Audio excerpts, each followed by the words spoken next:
Presidente de ALUEX, Juan José Caravaca, saludo también al resto de la Junta Directiva de la Asociación, por supuesto a nuestro conferenciante de hoy, Alejandro Santiago González, y a todos ustedes, señoras, señores, muy buenas tardes como siempre, bienvenidos, bienvenidas ya a la octava de las conferencias organizadas por ALUEX dentro de su ciclo de conferencias ALUEX, un proyecto de futuro. Esta semana seguimos interesados en la ciencia, el nuevo apartado que ya abrimos la semana pasada con Ángel Ramírez Ludeña y que nos llevará hasta el próximo 30 de enero. Hoy, como decimos, de la mano de Alejandro Santiago González, nos vamos a adentrar en el papel de los jardines botánicos a lo largo de la historia, en el que no solo conoceremos, sino que también valoraremos la importancia y la utilidad de las colecciones de plantas. Les voy a presentar ya a nuestro protagonista de la tarde. Alejandro Santiago González es doctor en Ciencia e Ingeniería Agraria por la Universidad de Castilla-La Mancha, máster en Gestión Ambiental y de la Calidad, licenciado en Biología por la Universidad de Granada y técnico superior en Paisajismo.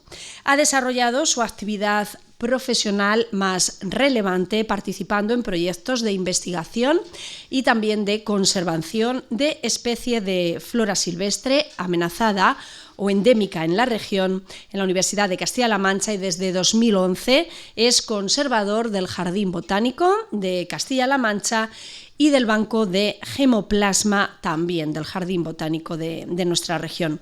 Actualmente declarado de referencia en conservación de semillas silvestres para la Junta de Comunidades. Es también responsable de la gestión y manejo ecológico del Jardín Botánico, habiendo conseguido el reconocimiento por excelencia ecológica para el botánico en Albacete, convirtiéndose así en el primer jardín botánico de la península ibérica que lo consigue. Ostenta la membresía de varias asociaciones científicas, como la Sociedad Española de Botánica, la Red Española de Bancos de Gemoplasma y la Asociación Ibero-Macaronésica de Jardines Botánicos, de cuya directiva además forma parte. Complementa toda esta labor colaborando con la actividad investigadora del Instituto Botánico de la Universidad de la región y del Instituto de Estudios Albacetenses, donde además dirige la sección de botánica. De forma ocasional también ha ejercido como asesor en la producción de flora amenazada de Castilla-La Mancha para la Junta de Comunidades e impartido docencia en diferentes titulaciones de nuestra universidad regional. Así que la conferencia de hoy promete. Nuestro conferenciante también, y tan solo nos sentamos y escuchamos esta conferencia, a la que ya le damos paso a Alejandro Santiago cuando quiera. Muchísimas gracias. Pues muchas gracias por la presentación. Si me permitís, yo me muevo bastante, así que intentaré ponerme ahí delante sin tapar demasiado y sobre todo sin caerme, porque va a quedar en el vídeo un poco... Tengo que hacerme al espacio. Cuando me dijeron que hablara sobre el tema de la historia de los jardines botánicos, cuál ha sido su aportación, cuál es un poquito el porqué de los jardines botánicos, pues empecé a pensar que cuál es el origen real de un jardín botánico. Entonces se me ocurrieron varios puntos de partida, pero claro, siempre había algo anterior, así que, bueno, ni corto ni perezoso, dije, bueno, pues al Paleolítico. Parece un poco exagerado, ¿vale? En el Paleolítico no había jardines botánicos, pero sí podemos entender que nosotros, al final, somos, o no somos otra cosa que animales, ¿verdad? Animales evolucionados, pero animales. Y como tal animal, vivimos en un entorno, en un hábitat, en un entorno que al final es la propia naturaleza. Luego está metido en nuestro ADN estar en contacto con la naturaleza. No en vano, pensad que el primer Homo sapiens que se encuentra aproximadamente fue hace 315.000 años y la primera asentamiento del que se tiene información es de hace 165.000 años, antes de ayer. Pensad que nuestra forma de vida actual tiene aproximadamente 100-200 años. Luego hemos evolucionado en ese tipo de entorno, en un entorno rodeado de bosques, rodeado de plantas, donde las plantas eran tan importantes para nosotros como el aire que respiramos. En este tipo de entornos, que todavía en la actualidad hay tribus, hay personas que no han abandonado, el ser humano era un cazador-recolector y la naturaleza lo acompañaba. Hasta que entendimos que estaba en nuestra propia naturaleza estar en contacto directo con las plantas. Y eso nos llevó a establecer una relación con ellas de forma casi inseparable. Podemos decir que en la raíz de este árbol que vamos a construir, que va a ser los jardines de botánicos, está la naturaleza humana. No podemos desligarnos del entorno natural. Tanto es así que el primer avance significativo de los seres humanos llega en el Neolítico. El Neolítico surge cerca de los grandes ríos, en el río Huanghe, en China, o cerca del Tigris y el Éufrates, en la zona de Babilonia, y consiste en los primeros hortelanos, las primeras personas capaces de cultivar. Entendemos cómo funcionan las plantas como primera cosa, la semilla, cómo hacer que haya una generación detrás de otra. Entonces, eso hace que entendamos, y aquí es interesante señalar la palabra huerto en la forma que nosotros la entendemos en el idioma español, y hortus en latín, ¿vale? Va a salir bastantes veces. De aquí sale la primera parte. En la agricultura, por ejemplo, tenemos que tener en cuenta que empieza con poquitas especies. Esto es el trigo. El trigo silvestre, de forma natural, su distribución natural es muy pequeñita. Esta planta ha crecido en distribución con los seres humanos. La hemos extendido nosotros. Hay un libro por ahí que se llama Sapiens, que es muy interesante de leer, que defiende que quién ha evolucionado o quién ha domesticado a quién. Porque nosotros hemos domesticado el trigo y gracias a eso nos reproducimos más, nos replicamos y tuvimos sociedades, pero el trigo, gracias a que se ha hecho amigo de un ser con dos patas que sabe cultivarlo, se ha extendido por el mundo. Entonces es curiosa la idea de pensar que el trigo nos ha podido domesticar a nosotros. Es un poco como el que tiene un gato, cuando le mira le echa de comer. Bueno, ¿quién es el dueño de quién? Pensad que gracias a esto, los primeros cultivos, el primer huerto, aumenta la tecnología. Ya tenemos un primer aporte. Herramientas. A muchos, si sois hortelanos, os suenan estas herramientas. No han variado casi desde el Neolítico. Fijaos, son muy reconocibles muchas de ellas. Es más, fijaos, un avance, una aportación de los cultivos está en nuestra propia fisionomía.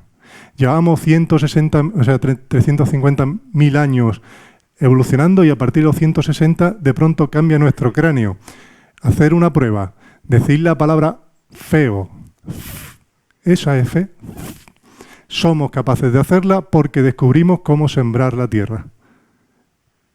Somos capaces de hacerla porque tenemos esta zona de aquí, que es lo que nos permite hacer la F fricativa.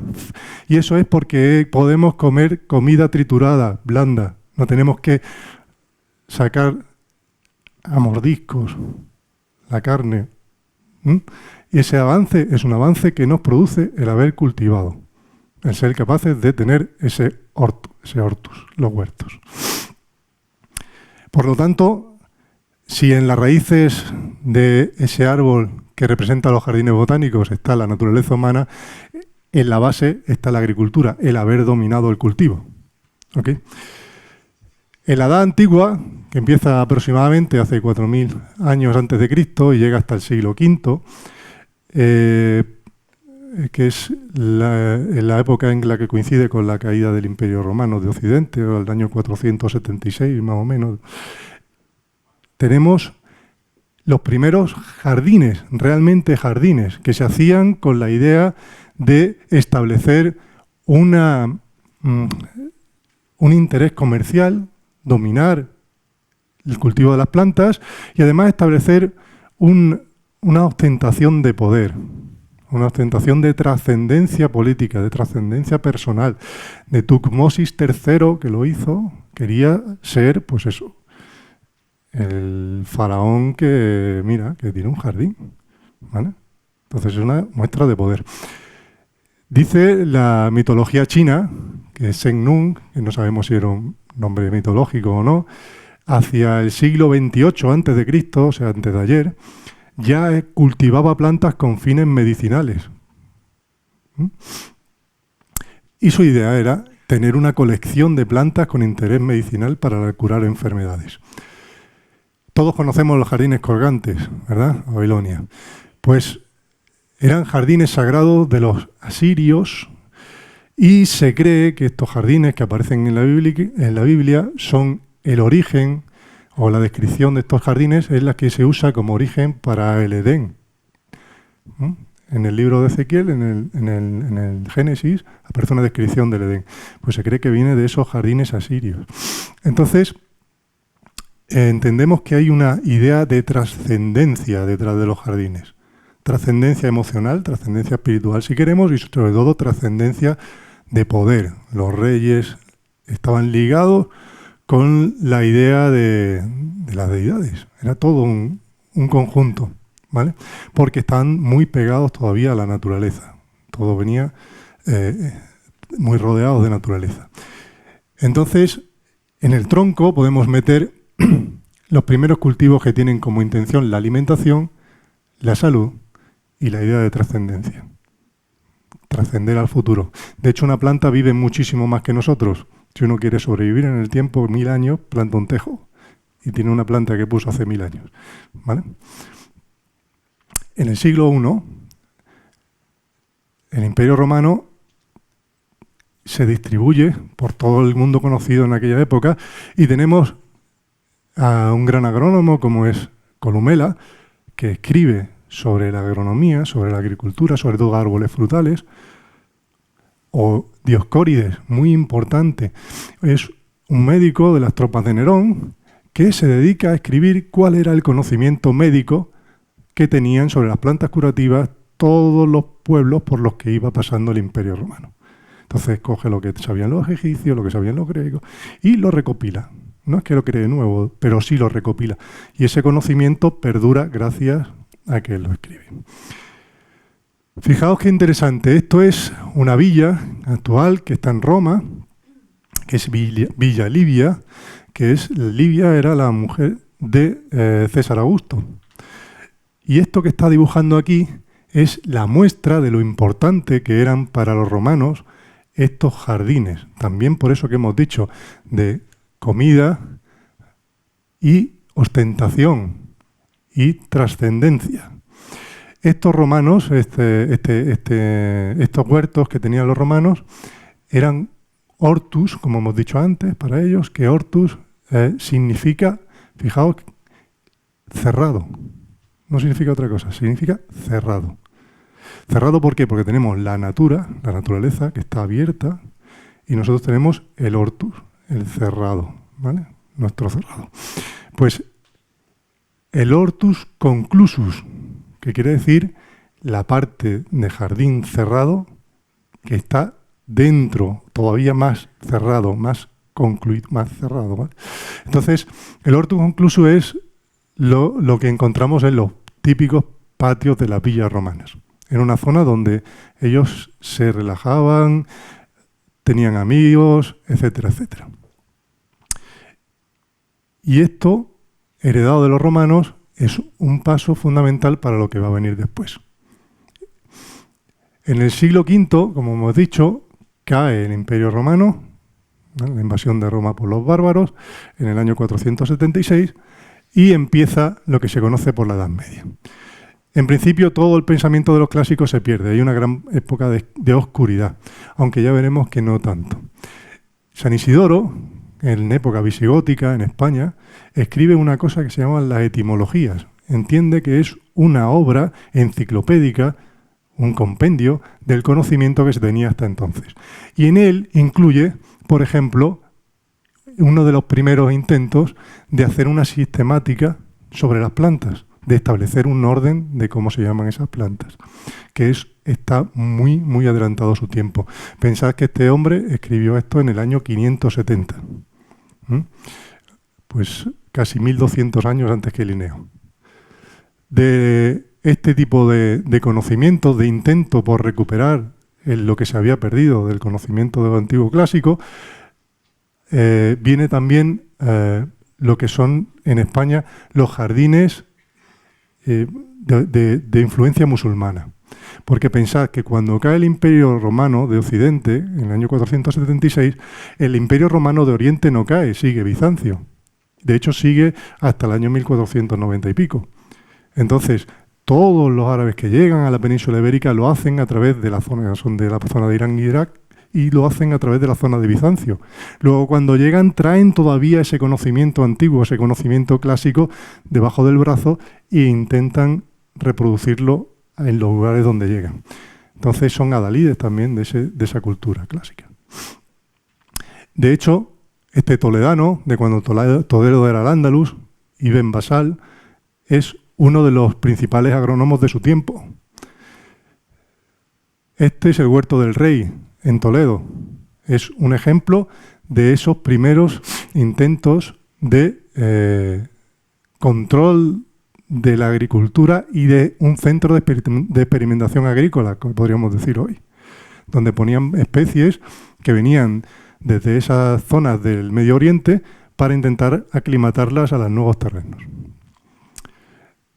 En Europa, a la vez que esto sucedía en la península ibérica, Carlomagno escribe sus Capitulare Vilis, que son algo así como las ordenanzas municipales, pero de su imperio. ¿Okay? Entonces, las ordenanzas municipales del imperio de Carlomagno decían que para todos los edificios públicos teníamos que tener esto, que no es más que una serie de plantas obligatorias. ¿Con qué fin?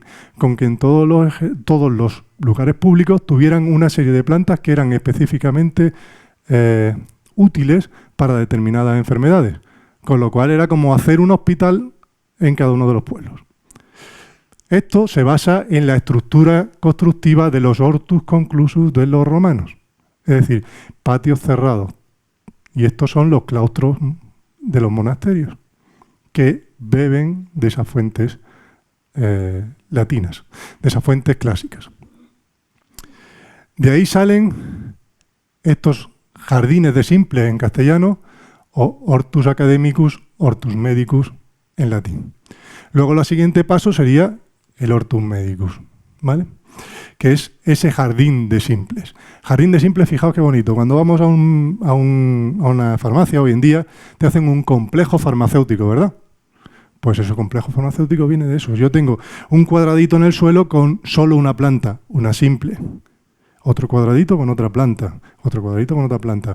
Y yo iba a estos sitios donde estaban estos médicos, estos monjes a veces, que sabían de plantas medicinales y que guardaban este conocimiento y les decía, pues que me duele la barriga, que tengo además dolor de muela y no sé qué. Y entonces empezaba, te cogía una de estas, te cogía una de aquellas y otra de las otras. Y con esas simples hacía un complejo.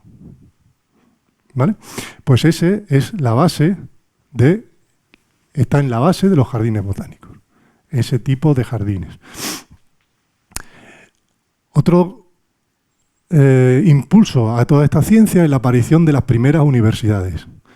Como hemos dicho, en el mundo musulmán aparecen estas influencias también por el conocimiento. De hecho, la primera universidad a la que se tiene constancia está en Fez. Y en Europa aparecen las primeras universidades, tanto en Italia como en Francia, como en España. ¿Vale? De las más antiguas, por ejemplo, en España, son la de Alcalá de Henares, o la de Palencia, que son del año 1200 o por ahí. Con eso llegamos al final de la Edad Media. La Edad Media al final lo marca en 1492 con el descubrimiento del Nuevo Mundo.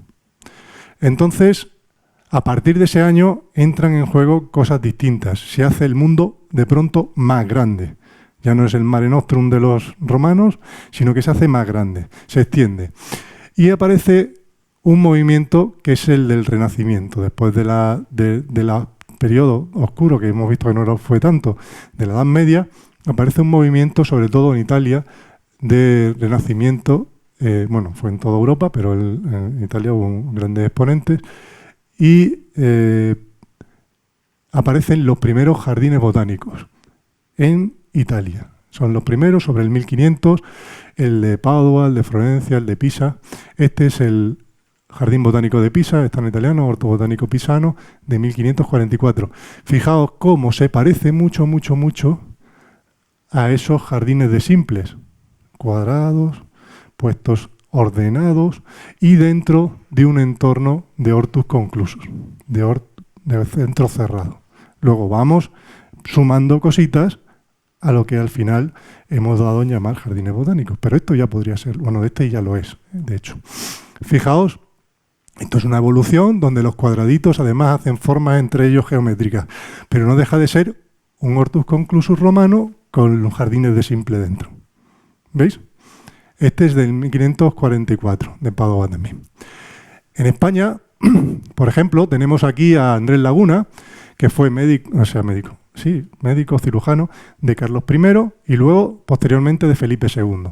Y a Felipe II lo convence para hacer un jardín botánico al lado del Palacio de Aranjuez. De ese jardín botánico no queda registro, no queda nada, porque luego se traslada a la ubicación actual, ¿vale? Posteriormente. Pues este Laguna, fijaos que estamos hablando ya de 1500, en 1558 edita un libro que se llama Dioscórides. El Dioscórides traducido de Laguna, de 1558. Dioscórides, acordaros, siglo I. Es un poco, fijaos, el Renacimiento hasta qué punto atrae el conocimiento de los romanos y volvemos a recuperar lo que se perdió en su momento. Fijaos que aquí hay, si lo pensamos, hay 1300 años de desfase. Estamos hablando del mismo conocimiento con 1300 años después. Imaginaos que hoy en día, hacemos todo por internet, lo ponemos todo aquí metido en el ordenador y de pronto pasa algo en las que las siguientes generaciones no saben utilizar los ordenadores. Todo el conocimiento del ser humano se perdería hasta que alguien volviera a inventar el ordenador. Podrían pasar 1300 años. Pues eso pasó, ¿vale? Entonces, en ese punto encontramos cómo empiezan a desperezarse los jardines botánicos, empiezan a aparecer y a expandirse por el terreno nacional también, siendo primero el Jardín de Simples de Valencia de 1563. Como he dicho antes, Laguna convenció a Felipe II para hacer uno en Madrid, pero bueno, de ese no tenemos todavía no tenemos registros, no queda ese jardín. Entonces ya podemos hablar de hortus botanicus, ¿vale? Hemos hablado de hortus aquí, hortus conclusus, hortus medicus, y ya estamos en el jardín botánico, ¿vale? 1500. ¿Ok? Pero está subido sobre todo esto, mantiene toda esta estructura. Aquí vemos, por ejemplo, otro dato interesante. Como hemos dicho, esta época empieza con el descubrimiento de un nuevo mundo, para Europa, claro, ellos ya se conocían a sí mismos, pero nosotros no teníamos ni idea de que estaban. Entonces, América trae un montón de oportunidades y un montón de conocimiento nuevo. Este señor de aquí es Francisco Hernández. Es un castellano manchego, bueno, no existía Castilla-La Mancha entonces, pero del 1500, que se fue a las Américas en el 1500, sin saber idiomas, claro, que van a conocer allí nada, a intentar entender cómo se usaban las plantas y qué es lo que conocían sobre las plantas la gente que vivía en el Nuevo Mundo. Y trajo cosas tan interesantes como el maíz, tabaco, la patata, la pita, algunas cosas más entretenidas como, yo qué sé, el tequila, el peyote, todas estas cosas. Pero al final lo que consiste es que nosotros ya en 1500 teníamos una primera farmacopea del Nuevo Mundo. Eso se quedó en un libro en la biblioteca de alguien y ahí murió. Pero ese conocimiento entra también en los primeros jardines botánicos. De hecho, en el jardín botánico nuestro, si queréis verlo, tenemos un cuadrito dedicado a este señor. Entonces estas expediciones empiezan a traer ese material nuevo que aparece en las Américas. Basada, las Américas y también con la con la actividad de expediciones portuguesas sobre África. Son los dos grandes puntos de partida de conocimiento nuevo en cuanto a plantas. Fijaos cómo en muy poquitos años llegaron a Europa todos estos alimentos, tanto de América como de África. Fijaos, la calabaza, el tomate, el pimiento. ¿Quién hace un sofrito sin pimiento y sin tomate? Pues nada, hasta 1500 nadie, todo el mundo lo hacía sin eso. ¿Vale? En verano, ¿qué hacía la gente en verano si no comía sandía? Pues pasar calor. No se podía comer sandía, no estaba. ¿Vale? Las fresas, pero si las fresas, no, tampoco. ¿Vale? Maíz, lo peor de todo, el cacao, que hacemos sin chocolate. ¿Cómo vivieron hasta el 1500 sin chocolate? Pues no sé, yo la verdad es que no me lo explico. Y el café, tampoco tenían café. Pero es que tampoco había algodón. ¿Cómo hacían la ropa? Lana. O sea, un mundo, yo no sé. Fijaos todo lo que llegó, no solamente fue oro y plata, ¿vale? Nosotros también llevamos cosas. Caballos, gripes, en fin, cosas. Los plátanos, en fin. Es muy interesante pararse a ver todo lo que se intercambió. Pues todo esto llegaba, bueno, los billetes de 2000 también fueron de aquella época. No, hombre. Bueno, vosotros sabéis lo que es un billete de 2000. Aquí, bueno, Guillermo a lo mejor no. Sí. Billete de 2000, este es Celestino Mutis, un paisano mío. Yo, como habréis notado por el acento, soy de Cádiz. Bueno, el acento ya lo tengo perdido. Pero bueno, este señor es de Cádiz. Y desde entonces, desde allí salían barcos continuamente para América. Pues este señor lo que hace es lo que se hacía en aquella época, buscar allí toda esa información sobre las plantas. Tanto es así, tanta riqueza al final trajeron que ha salido en los billetes hasta hace muy poquito. Salía también el billete de la República, en fin. ¿Vale? Fijaos. Y está aquí mirando una planta. Esas cosas que no valen pana, pues eso. Esto es una idea preciosa. Fijaos. Resulta que cuando nos traemos plantas de América, como suelen ser de climas tropicales, anda, si las llevamos al jardín ese que había al lado del Palacio o en el propio Jardín Botánico de Madrid, que ya en 1700 está, resulta que se congelan, se mueren, hace mucho frío, ¿no? Los tomates aquí en Albacete en diciembre, los pimientos, ya me dirás, ¿vale? Entonces, bueno, en botes sí que aguantan, pero al frío, ¿no? Fijaos qué se le ocurre. Dice, bueno, pues tenemos un territorio que se llama Canarias, la Macaronesia, ¿verdad? Bueno, pues en ese territorio vamos a hacer un jardín de aclimatación. La idea no tiene pegas. Cojo un oso polar, me lo traigo un ratico al Pirineo y luego lo meto en Sevilla y ya se ha acostumbrado. Ya no pasa nada, el tío vive perfectamente bien. Obviamente no. Entonces, en el jardín de aclimatación de la Orotava es donde, esto está en Canarias, es uno de los jardines botánicos más antiguos con ese sentido, ¿no? Aclimatar esas plantas. Hay veces que no se puede. ¿Vale? Pues tenemos como nuevas adquisiciones para los jardines botánicos la flora alóctona. Alóctona quiere decir que no es autóctona, que no es de aquí, que viene de fuera. Y eso nos trae nuevos alimentos y nuevas medicinas. Que luego supiéramos nosotros algo de eso y supiéramos apreciarlo, ya es otra cosa. Porque la patata entra por España. Pero eso se lo echábamos a los cerdos y poco más. Luego nos tuvimos que enterar a través de los irlandeses que eso servía para algo. Pasa con muchas otras. En tiempos de Ibn Basal, por irme un poco a contar rollos, en tiempos de Ibn Basal trae una cosa que se llama tulipán. Los tulipanes. No la mantequilla, los tulipanes. Pues el tulipán es una de las plantas que más dinero ha dejado en la historia. ¿A quién? A los holandeses. ¿Por qué? Porque nosotros hicimos así. Y así podemos contar muchos otros ejemplos. Pero los jardines botánicos hacen esa función de traer ese conocimiento y de investigarlo, ¿vale? Llegamos a 1700. Aquí aparece este señor. Y aparece en un momento adecuado. ¿Por qué? Porque fijaos, empiezan a llegar tantas plantas de tantos sitios que nadie sabía cómo se llamaran. Vamos, si tenemos que decir la palabra tomate en quechua a saber cómo se pronuncia eso. Entonces hay que darle un nombre, ¿vale? Y el nombre que le damos nosotros, bueno, va. Pero ¿y el que le dan los franceses? ¿Y el que le dan los holandeses? ¿Y el que le dan los alemanes? ¿Cómo han entendido ellos que se dice en quechua? Pensar en la palabra, yo qué sé, Schwarzenegger. ¿Cuántas pronunciaciones distintas hay para eso? ¿Vale? Entonces lo que hace Linneo es una cosa tan sencilla, pero tan compleja a la vez, que es establecer una taxonomía. Taxonomía, imaginemos unos cajones, ¿vale?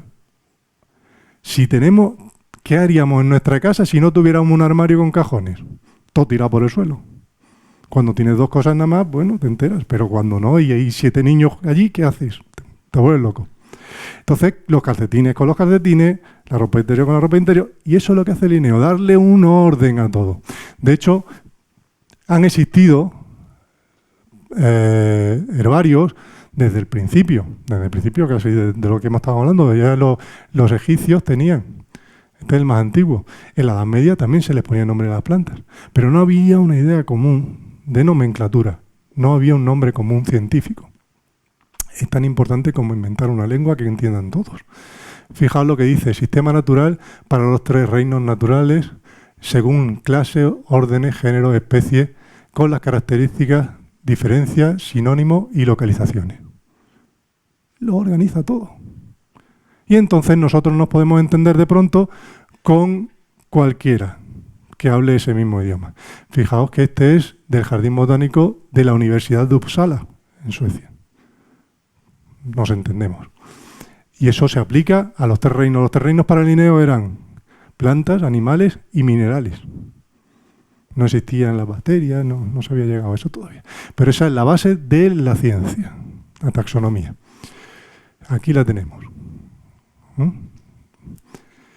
A partir de ahí llega a final del siglo, en el 1799, la Revolución Francesa. Y cambiamos de edad, a edad contemporánea. Los que manejan el mundo habíamos sido españoles y portugueses, y ahora les toca a los franceses, los ingleses, los alemanes, los holandeses. Y ese afán, sobre todo de expansionismo, de nuevas colonias, sigue afectando a las plantas y genera muchísimos viajes, igual que hemos dicho antes de Celestino Mutis, de Francisco Hernández en el 1500, pues aquí están los exploradores naturalistas franceses, ingleses, y tenemos aquí a este señor, Charles Darwin, muy importante. Es el que engendra, el que entiende por primera vez el origen de las especies, la teoría de la evolución. Pues gracias a estos exploradores empiezan a llegar muchísimas plantas de las selvas, de estas zonas tropicales, de estas zonas que son las nuevas conquistadas por estos grandes imperios, a los jardines botánicos. Este es el Jardín Botánico de Berlín, el Jardín Botánico de París. No, este es el de Berlín. Este creo que es el de París.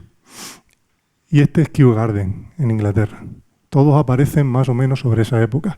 Y se basan en estos grandes invernaderos para mostrar 2 cosas. Cuáles son las plantas que había en esas zonas nuevas. Y, por otra parte, estoy diciendo, y esas zonas nuevas son mías. ¿Vale? Es el equivalente a un zoológico. Pensad en un zoológico en el que se hayan traído leones, tigres, hipopótamos, jirafas. ¿Vale? Eso es lo que mostraban los jardines botánicos decimonónicos. ¿Por qué? Porque si estoy en África, y África ya es mío, me traigo leones. Si hipopótamos. Si voy a la India, elefantes indios. Y el tigre de Bengala. Y por eso os lo enseño. De hecho, fijaos, una cosa tan simple como qué bebida se toma se convierte en bebida nacional, una que esté dentro de las posibilidades de cultivo de la zona de influencia y además que sea más o menos significativamente económica para ese país. Imaginaros a un inglés a las 5 de la tarde con su bombín puesto que dice: yo no quiero té, ponme un café. Imposible. Y el café olé de los franceses. No, café olé no, yo quiero un té. No saben ni pedirlo. Porque el café es de origen africano. Pero los que primero lo introducen en Europa son los franceses, a través del jardín botánico del rey de Francia, que por cierto se lo roban para ponerlo en unas colonias. Al final, ¿cuál sería la bebida típica española si tuviéramos esa idea imperialista? El cacao. Ningún español que se precie comería churros con té, ¿verdad? Pues eso. ¿Vale? Fijaos qué influencia tiene todo esto de las plantas, ¿vale?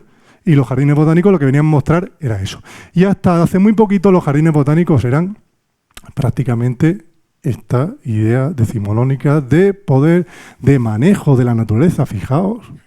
O sea, estoy consiguiendo criar palmeras en Berlín o en Inglaterra. Manejo de la naturaleza. Trascendencia. Estos edificios de cristal, ¿vale? Este es el nuestro. No tan... Pero bueno, ahí está. Esto es un helecho arborescente. Esta especie tiene 290 millones de años. Si queréis verla, es un fósil viviente. Ahí está.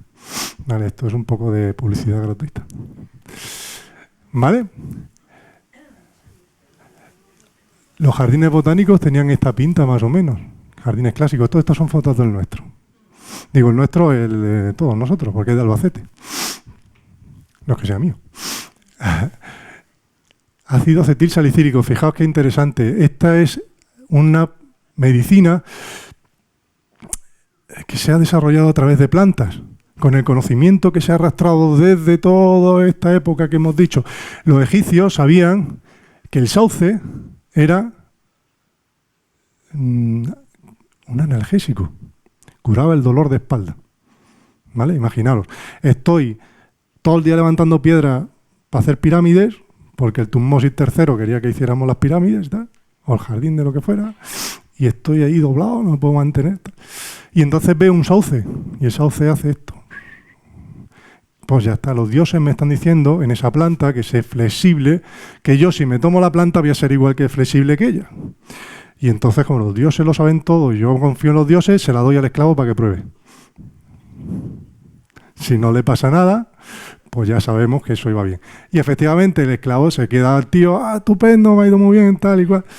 Y eso se confirma entonces la teoría del signo. Bueno, esto es una broma, pero ya lo sabían los egipcios luego. Por ejemplo, los dioscórides, pues lo escriben, ¿no? Sauce, tal. La corteza machacada, tal, sirve para analgésico.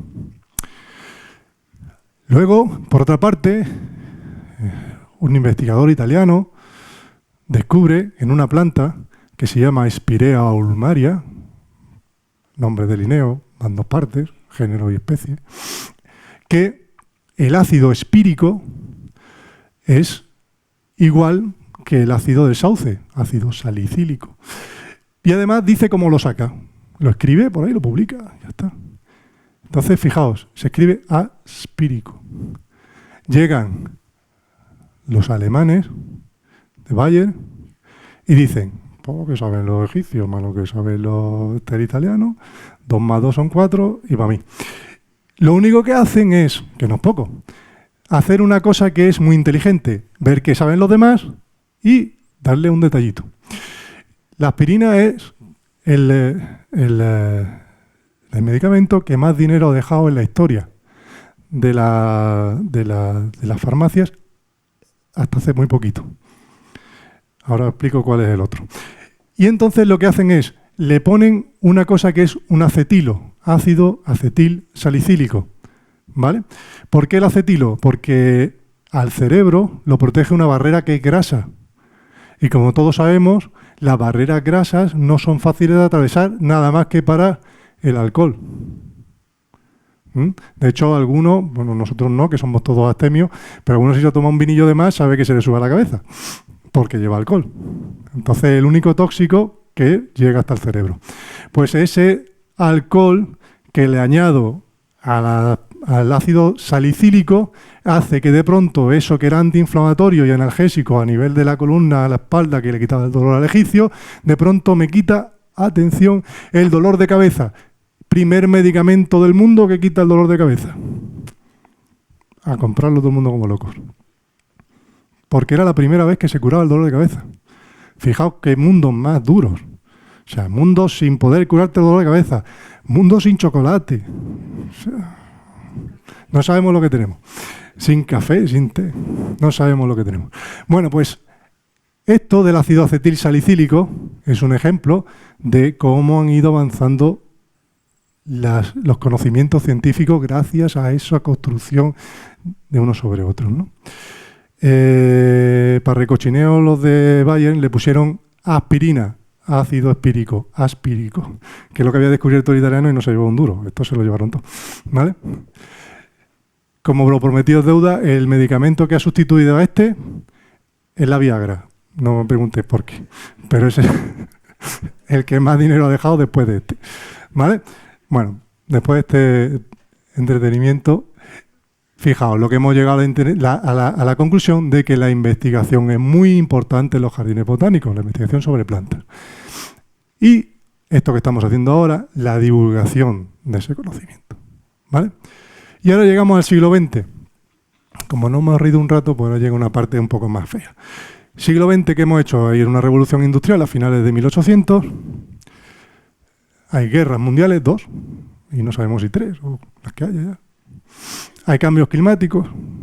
O sea que en el siglo XX nos estamos portando estupendamente bien. Bueno, pues aquí aparece otra de las aportaciones de los jardines botánicos, ¿vale? Hace poco oí una frase que no me acuerdo quién era, pero me resultó interesante. Cuando el ser humano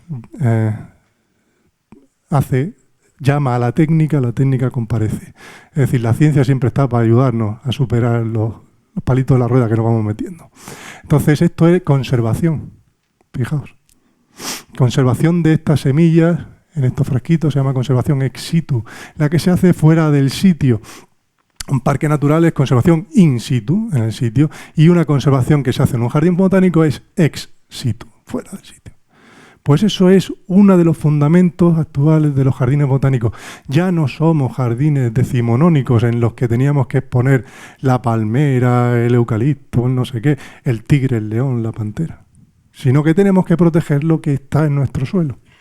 Y fijaos, esto es para otra conferencia, para otra charla, si me queréis invitar, que estamos en un punto, y esto es una cosa que es poco conocida, que es un tesoro de biodiversidad de flora. Castilla-La Mancha para sacar pecho. Pero bueno, es otro episodio.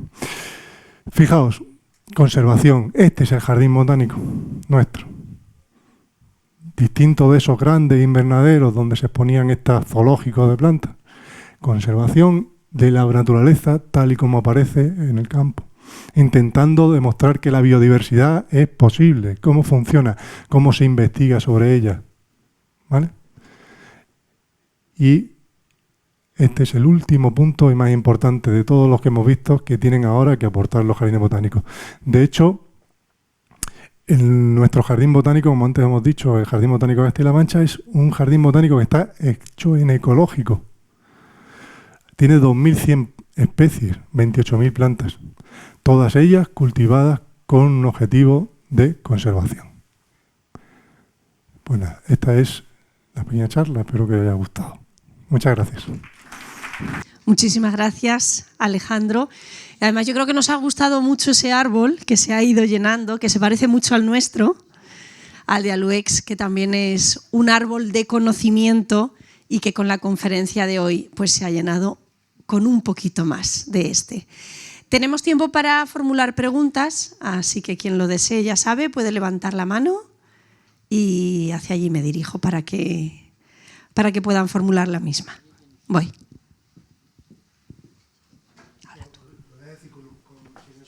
Las preguntas que no sean difíciles. Sobre todo para que se te oiga detrás.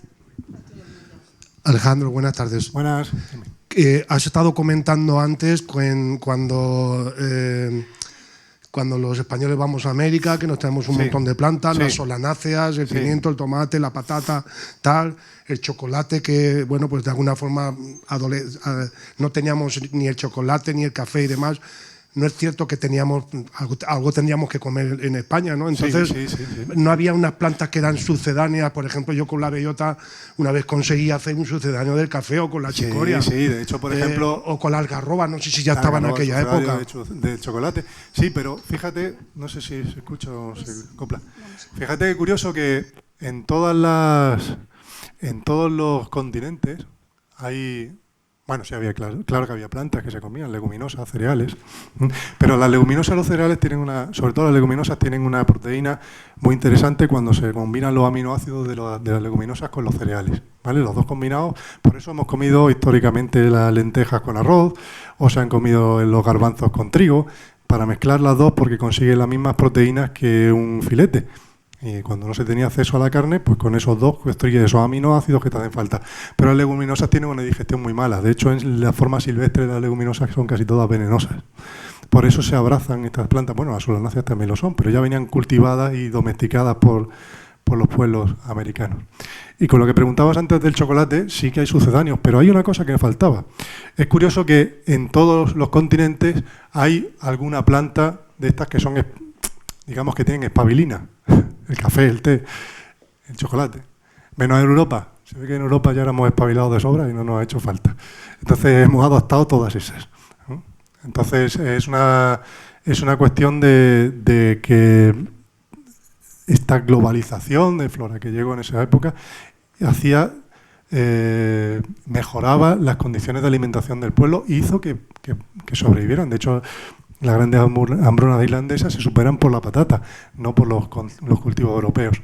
Y efectivamente, la bellota se puede hacer cosas, pero en cultivos de supervivencia. Eran cosas igual que cuando llegamos a los pueblos y tomamos la harina de titos o la harina de almortas, pues es cuando no había otra cosa, cuando el trigo había fallado, tal. Pues son cosas de supervivencia. ¿Alguna pregunta más? Sí, Sara. Entonces, un jardín botánico, a modo, sí, digamos, de arca de Noé, puede servir en caso de catástrofe, que más vale que no pase, para recuperar plantas. Sí, parte del jardín botánico, la idea de conservación. Y la idea de conservación está basada fundamentalmente no en la colección que se está viendo de plantas, que esa, bueno, es un poco más para observar, sino en el banco de semillas. De hecho, ha habido grandes o intentos económicamente potentes, como el de Kew Garden, de intentar hacer esa arca de Noé, de las semillas y tal. Lo que se está intentando actualmente es trabajar en red, de tal forma que cada jardín botánico mantiene las semillas propias de las plantas de su sitio, de su zona, y así entre todos manejamos todas.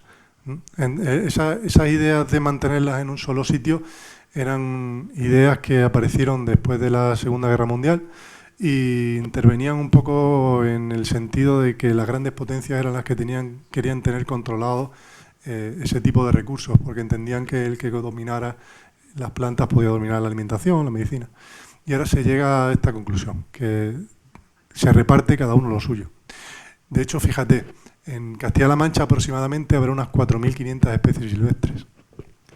Entonces, que es más o menos el mismo número de especies silvestres que hay en toda Europa. Entonces es bastante complicado que lo tengas en un solo banco.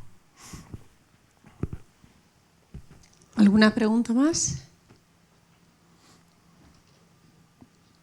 Está todo claro. Clarísimo. Bueno, la semana que viene está todo muy claro. Bien, pues vamos a pedir a nuestro presidente, a Juan José Caravaca, que nos acompañe en este escenario, y pedimos también a Alejandro Santiago, a nuestro conferenciante, que se sitúe delante junto al presidente, porque le va a hacer entrega, como decíamos, de este árbol del conocimiento, de este detalle con el que agradecer su participación en la conferencia de hoy.